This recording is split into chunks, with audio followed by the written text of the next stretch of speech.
Hello po, isang mapagpalang araw po sa bawat isa sa atin, no?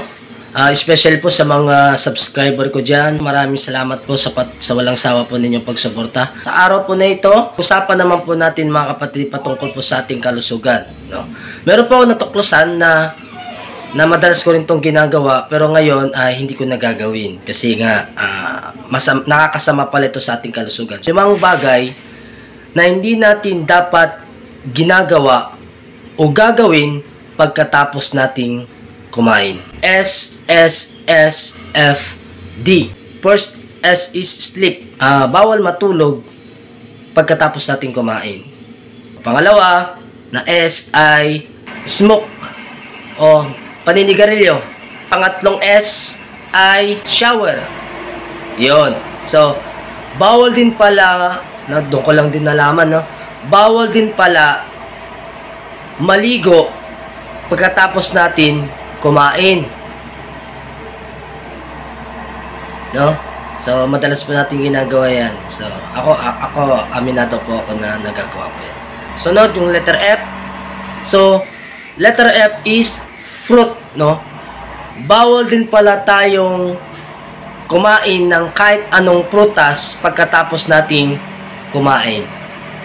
Sino dito ang nakaka-relate dyan? So, actually, dati ganun kasi ang pagkakalam ko kasi, mas magandang kumain ng prutas pagkatapos natin kumain. Pero ito nga, yung natuklasan nga natin ngayon, mamaya papakinggan po natin yung ituturo po sa atin o sasabihin po sa atin ni Doc Atoy. So, papaliwanag po niyan lahat. Yung last po ay drink tea o tsaa. No, kasi nga po, may caffeine po kasi yon. So, bawal po pala yon. Ngayon, nalaman nyo na.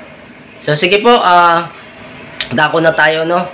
Hayaan natin na si Doc Atoy ang magpaliwanag nito sa ating lahat. Alam nyo ba na mayroon tayong 5 bagay na hindi dapat ginagawa pagkatapos natin kumain? 5 lang ang tatandaan nyo. S, S, S, F, D. Ang unang S ay ang sleep.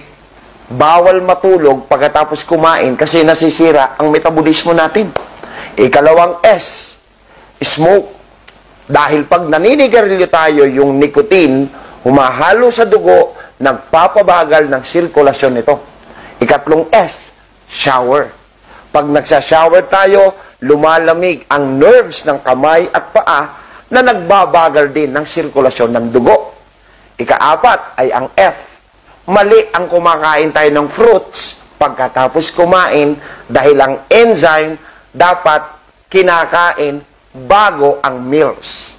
At ikang huli, yung drink tea.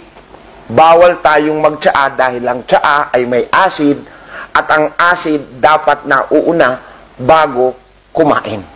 Yang 5 na yan ay hindi dapat natin ginagawa. Dito nyo lang nalaman sa Alam Nyo Ba?